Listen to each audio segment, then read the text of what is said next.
Shri Gurubhyo Namah. Om Purnamada Purnamidam Purnat Purnamudachyate Purnasya Purnamadaya Purnamevavashishyate. Om Shanti Shanti Shanti. Harihi Om. Shri Gurubhyo Namah. Pranamam to all blessed souls. In the last session, we have seen how Mantra 8 of Isavasyopanishad has been interpreted by Acharyas like Sri Shankara Bhagavatpada and Sri Aurobindo Ghosh. We should also remember that there are Acharyas who have interpreted this to say that all the descriptions given in Mantra 8 like Avranam, Akayam, Avranam, Shuddham, Shukram and so on, and also Kavi, Manishi, all these descriptions have been given to describe the state of a person who has realized Brahman. Brahmavit Brahmaiva Bhavati. A person who has realized truth becomes truth. A person who has realized Brahman becomes Brahman. So these descriptions are actually meant for a person who has realized, for a realized soul. That is a variation of the interpretation that we have seen in the last session. Mantra 9 to 14. They form a special group in this Upanishad. 9 to 14, 6 mantras. And deciphering these mantras has been considered to be most difficult by many acharyas. Many acharyas feel that these 6 mantras make the Upanishad so difficult that Isavasyopanishad has been taken as the most incomprehensible among the Upanishads. This is so because the interpretation given to ordinary words that we are familiar with, like avidya and vidya, sambhudi and asambhudi, the meaning that can be assigned to these words are different from, the meaning is different from what we generally assign to these words. Among these 6 mantras, again we can have a division of a set of 3 mantras from 9 to 12 revolving around the idea of avidya and vidya, and then 9 to 11, and then from 12 to 14 another 3 mantras revolving around the idea of sambhudi and asambhudi. Except for focusing on these 2 sets of ideas, there is a great similarity between what is said in the mantras from 9 to 11 and from 12 to 14. Let us see mantra 9. Antham tama pravishanti ye vidyamupasate tato bhuya ivate tamo ya vidyayang rada. Antham tama pravishanti ye avidyamupasate. Antham tama pravishanti ye avidyamupasate tato bhuya ivate tamo ya vidyaya rada. In the first line, avidya has been stressed.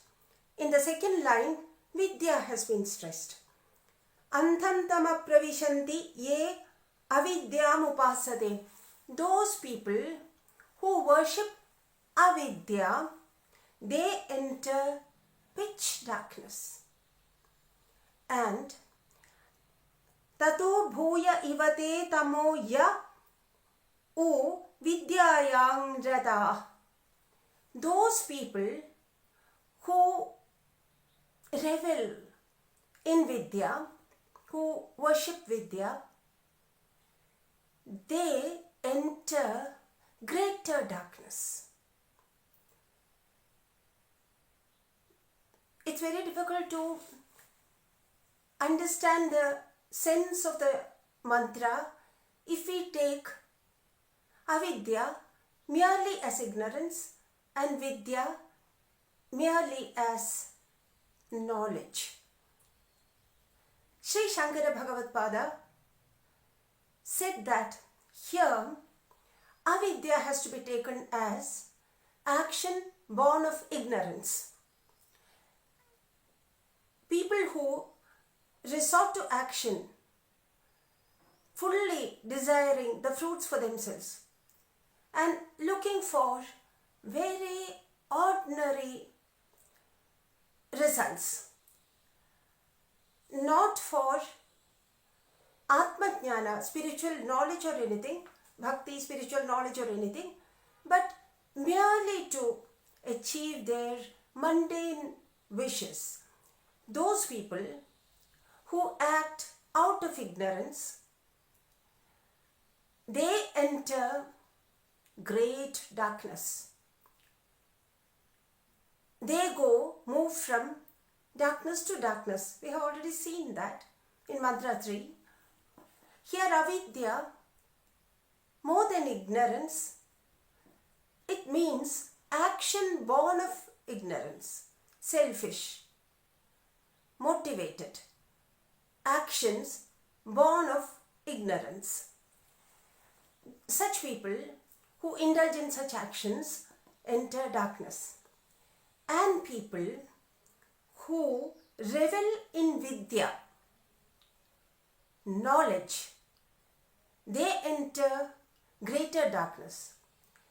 Here, naturally, going by reason,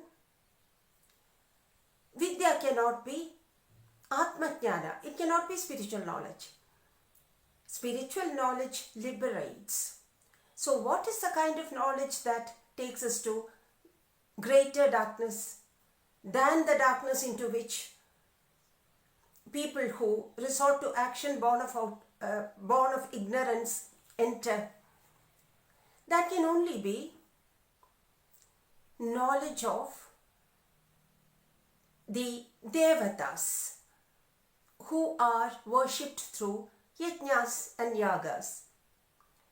And here Sri Shankara Bhagavatpada says that since there is a need to conjoin this vidya and avidya, that is actually indicated in the coming stanzas.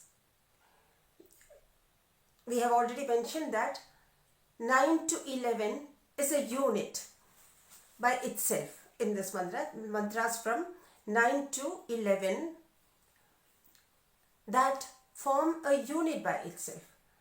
In mantra 11, the need to conjoin these two, avidya and vidya, that has been specially stressed. It has been instructed. We have been instructed to do so by the Rishi. That being the case, avidya and vidya should be having such a meaning that it should be possible to join them. Otherwise, vidya is the opposite of avidya and it will be very difficult to make an accord between them. So, Sri Shankara Bhagavatpada says that avidya here means action born of ignorance and vidya is the knowledge of the devatas, devata vishayaga jnanam, without action. A person who knows everything about the deeds, actions to be done in the course of a yaga, everything about the devatas who are to be worshipped, but still he would only be reveling in the knowledge of that, never resorting to the karma. There is a great need to conjoin them. So, the meaning can only be, avidya can only mean action born of ignorance, and vidya can only mean the knowledge of the devatas. Perhaps Sri Shankara Bhagavad-pada lived at a time when the atmosphere was sufficiently vitiated by yagas and karmas, where even animals had been sacrificed. Living things, animals, had been sacrificed.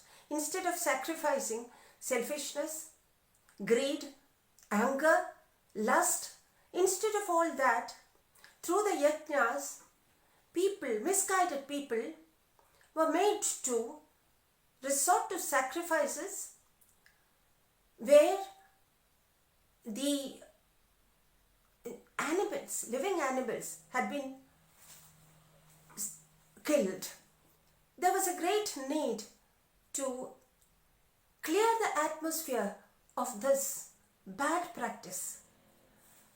We have already seen, we know that Sri Buddha came at a point of time when the atmosphere was totally vitiated.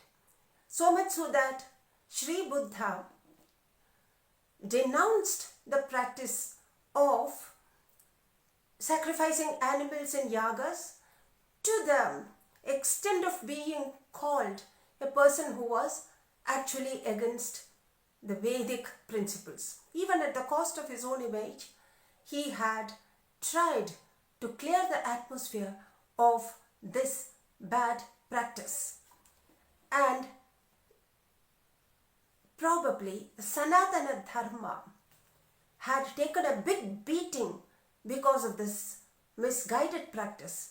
And Sri Shankara Bhagavad-pada so was all the time aware of what had been happening because of such bad, misguided practices.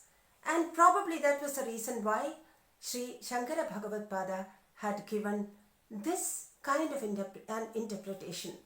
One, the social atmosphere of the land at the time when Bhagavad-pada lived. Secondly,